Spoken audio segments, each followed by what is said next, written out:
3 дня крупнейшие производители молока со всей России обсуждали в Чувашии проблему отрасли. Они посетили крупные хозяйства и предприятия, изучили опыт агропромышленного комплекса республики. С современными технологиями переработки молока гости знакомились на заводе «Ядрин-молоко».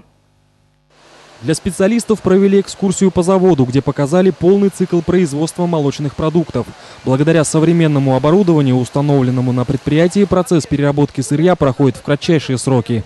Мы привлекаем молодежь, и поэтому молодые приходят, они активные, они обучаются хорошо. Ну и плюс еще современное оборудование, которое мы поставили на этом заводе.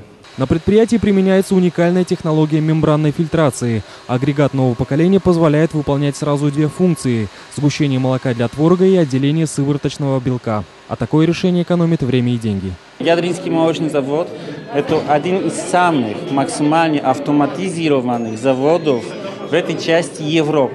И сильно может конкурировать с западными заводами, которые сейчас стоят и работают. Гости отметили высокий уровень производства молочной продукции и выразили готовность перенять опыт чувашских специалистов. Егор Алексеев, Александр Яковлев, Вести Чувашия.